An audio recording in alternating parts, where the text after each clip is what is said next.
Apple's iOS 11.2.2 Spectre patch probably won't slow down your iPhone, but here's what to do if it does. Last week Apple pushed out iOS 11.2.2, which seeks to mitigate the risks associated with the Spectre chip flaw via a security update to Safari and Webkit.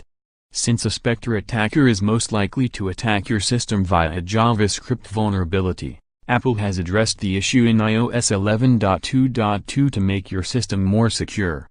The patch doesn't actually fix the issue, however, and it's unlikely Apple will ever release an iOS update that will.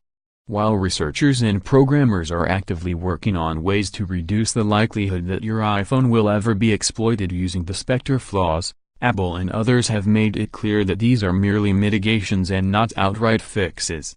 Apple has warned that there may be an impact on your iPhone's performance. They shouldn't be severe, but in some cases, they may be noticeable.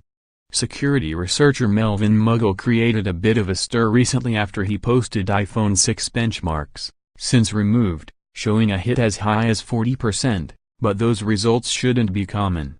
We tested an iPhone 6 with an original battery both before and after installing iOS 11.2.2. and the results were much more in line with what Apple told us.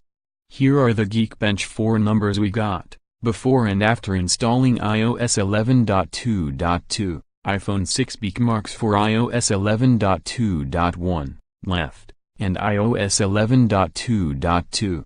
That's roughly a 2.5% performance hit, a far cry from Mughal's findings and not enough to be noticeable in common tasks. But your mileage may vary.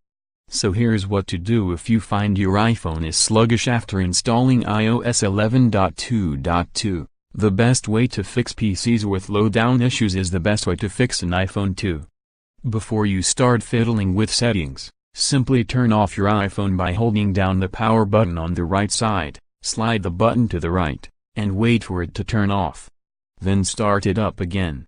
Low storage is the biggest culprit for iPhone slowdowns. So check your available space by heading to Settings General iPhone Storage. Inside you'll find a breakdown of how much storage you're using on your iPhone and which apps are using the most. Then, you can easily delete or offload the app, which removes it from your phone but keeps the data. If the sluggishness is related to Safari, and neither of the above options help, you can try resetting the browser cache. In the Settings app, scroll down to the Safari tab, and scroll down until you see the Clear History and Website Data button. Tap it and you'll zap your history, cookies, and browsing data to start fresh. If you want to keep your history, select Advanced at the bottom of the page, tap Website Data, and remove all website data at the bottom of the page. If Safari is running slow after installing iOS 11.2.2, there are some ways to help speed it up. Since the iOS 11.2.2 mitigation affects JavaScript directly, there's a chance it could be the culprit in any slowdowns you're feeling in Safari. Inside the same Safari tab, Safari Advanced, you'll find a JavaScript toggle that is turned on by default. Flip it off and you'll disable JavaScript for Safari on your phone, which could make some pages load faster. Turning it off could cause issues with some of your favorite sites, however, so if there are serious issues, go to the settings and flip it back on. Apple has already admitted that it is throttling some older phones to compensate for declining battery life, so that could be the issue here. To swap out your aging battery for a new one and bring your performance back up to speed, head over to Apple's support site and make an appointment.